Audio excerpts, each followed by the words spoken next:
Hi everyone, Olive here, your pretty and Marting astrologer and tarot reader. And for today's video, let's do a reading para sa sign ng Pisces. So if you have Sun, Moon, Venus, Rising, and even Saturn in Pisces, this video might be for you. Let's check kung ano ang mensahe sa'yo ng baraha. Pisces. Okay. The Fool.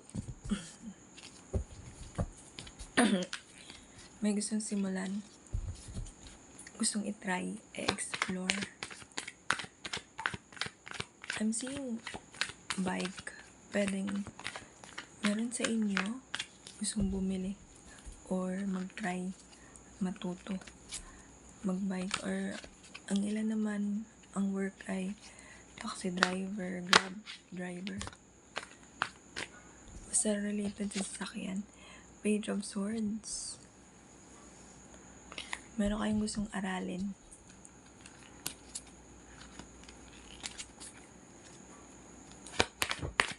Pisces. This is for Pisces. Strength card. Six of Swords. Temperance.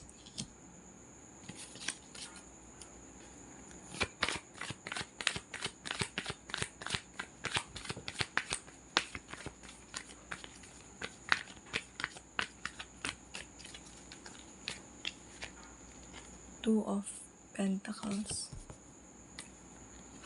Nine of Cups.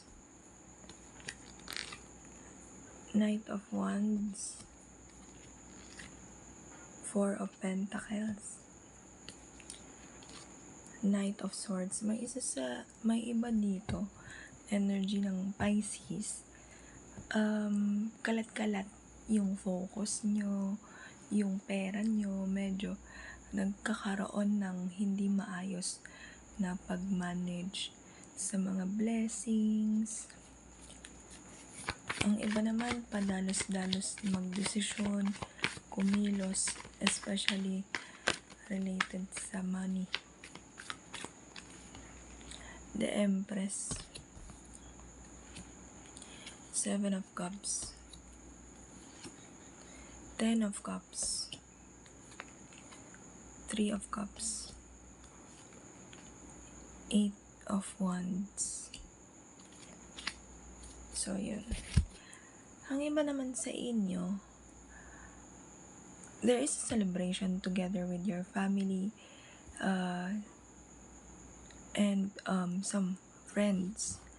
Meron naman sa inyo dito, gaya ng nasabi ko kanina, very scattered ang energy, ang blessings, ang focus, ang pag-iisip, ang mga plano. Meron iba sa inyo dito maaring makatanggap ng messages from a friend or through a friend na pwedeng maghatid ng challenges sa inyong personal na buhay, love life, career. And meron naman dito sa inyo, merong energy ako nakikita na very proud yung energy niya sa sarili niya. Pero behind that is a very aggressive kung kumilos. Very mabilis ang plano na medyo hindi na pag-isipan ng maayos. Kaya nung sa gitna na ng pagpaplanong ito, nagkaroon ng I'm hearing the word shock na pwedeng nagpabago ng bahagya sa buhay mo. For some of you here naman, kahit na meron naman kayong kusang magtipid, medyo nagkakaroon ng malaking influence dahil nadadala sa barkada, sa celebration na maaaring tanggihan pero hindi kayang tanggihan. And for some of you here ay breadwinner ng pamilya. medyo nagkakaroon ka ng lapses sa budgeting mo. And for some of you here naman, there is pregnancy here. So if you are expecting a child, make sure na inuuna mo yung sarili mo before anyone else sa mga pagkakataong ito. Be careful din sa mga illusions, sa mga planong parang medyo ano pa siya, medyo hindi pa ganun ka-concrete.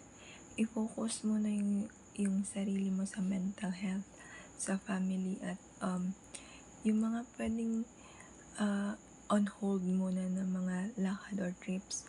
Huwag mo munang gawin or simulan. For some of you here, there is this maybe you're stalking someone or someone is stalking you from the past. This energy is kinda quick, very fiery. Pwedeng connected ka sa fire signs, Aries, Leo, Sagittarius. But then again, this is an energy of paglayo. Pwedeng this person is parang glancing sa'yo, parang sumulyap lang bago siya umalis.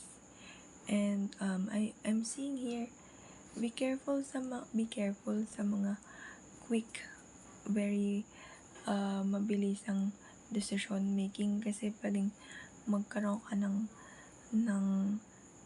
sa last minute ma-realize mo na hindi mo pala kaya or ayaw mo palang gawin.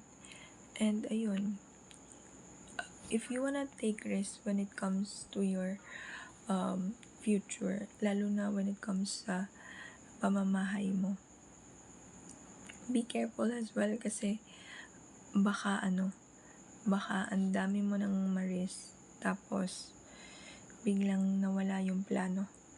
So yeah, this is a reading for you, Pisces. If ever maka-resonate ka or you wanna message me for private reading, check all of my social media sa description ng video. And thank you. See you sa next video. Bye!